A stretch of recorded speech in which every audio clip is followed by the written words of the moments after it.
Janet of Kuypers. Oh, yeah. Janet of the Kuypers Lamb or something. She's got a book in her hand. She knows how to use it. And Yeah. I had noticed that Yeah. in my father's birth certificate, Kuypers was spelled with an I, Yeah. like the astronomer from the Kuiper Belt. And I'm like, but I have, you know, schedules going back to like great-great-great-great-grandfather in 1777 in Houston, and it always says with a Y, and I'm like, I have no idea what my name's supposed to be. Well, my birth certificate says a Y, so but just whatever. But yay for astronomy, I guess. I'm gonna read. I'm just pulling out 3 poems from this book, Oeuvre, to share with you. This first one is called "Against My Will." There have been so many times when I've been raped. Not that some man, some quote-unquote man, has physically held me down and forced himself into me against my will. That way is just too obvious. Not the someone tried to beat me up line, because that's old news. If you've done the research I have, if you've gone through what I have, if you've lived the life I have, because, you know, I should be above this. I should be a feminist with a capital F. I guess with that in mind, I should not mind the cat calls or the whistles, or the fact that woman is just man with a couple extra letters tacked on, or that she is he with an S, like we're an extension of them, or the fact that men first look at me by looking at my breasts and not my eyes.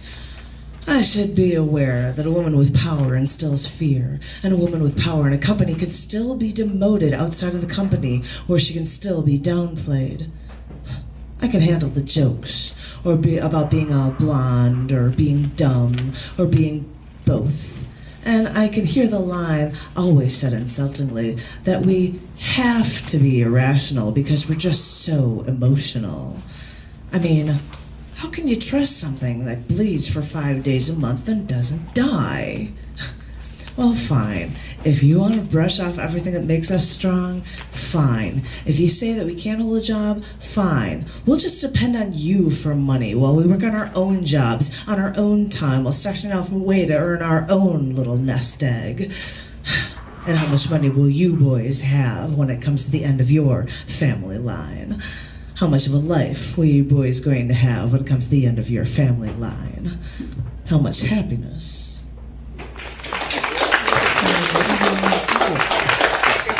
Now this one I sound angry. There you go, just straight out angry, because that's what I do, because guess what? Life, you know, when you're like all happy and skippy and sunshine, you don't think, I'm gonna write poems. Unless you're Tom. Unless you're Tom, I guess. This is a short one called I Don't Want To. That's funny. I don't want to make $1 million. I don't want to worry about beauty first. I don't want to do everything myself, but I don't want everyone to do everything for me. I don't want to help the poor, and I don't want to give up what I've earned. But I don't think I earned this. And I don't think I think I'm actually being punished for deeds I did not commit. Who am I supposed to apologize to? Who am I supposed to hold accountable? Who am I supposed to forgive? I don't want to think of all the bad stuff, but some things are bad and some things are worse. And it keeps coming back to haunt me, and I don't like it. I don't want to live this way, and I don't want to keep paying for someone else's sins.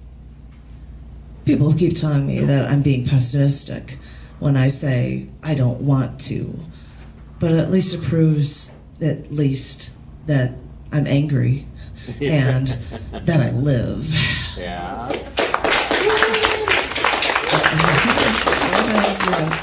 This is called How Do I Explain It? There are so many times when I've had so little hope. And maybe that's my problem, not yours, and maybe that's a bad way to start a poem. So, forgive me. But the thing is, people keep trying to tell me that this is the hard part. And haven't I been through so much? Haven't I gone through enough? And I'm beginning to think that maybe I don't deserve it. And maybe bad things are meant to happen to me. And how do I explain that to the average person? How do I explain what I'm going through? How do I explain the way I feel? How do I explain it? I mean, I know I'm a writer, but explaining this all shouldn't be so hard. But it is. Describe the color blue to a blind man and see how you're at a loss for words. How do I explain this all with quick wit and a sharp tongue? So the key here for me is that sometimes good things can happen when you least expect it. And instead of my griping about it and feeling sorry for myself, maybe I should just be happy with it. Yes. And when people tell me that the sky looks really blue today, I just think, well, that's called science. The sky is always blue. And that answer, that response, is that supposed to make me feel any better? And maybe when people tell me that every cloud has a silver lining, well, maybe I should just enjoy that silver lining every once in a while. And when people complain that the grass is always greener on the other side, well, at times like those, maybe I should at least like the view from this side, because at least I get to see the green grass. Well, it's just a theory. Because maybe this ride ain't so bad, and maybe this side ain't so bad, and maybe there is a chance for that other side for me, and maybe I've had a taste of all that good stuff. And you know, it occurred to me that all that good stuff ain't all that after all, and maybe there is someone out there like me, and that maybe someone cares about me, and maybe someone would respect me and think I'm intelligent and beautiful. Maybe. Yeah.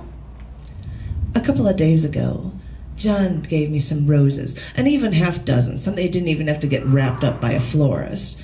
Well, that's just my thought. But John had an answer for me.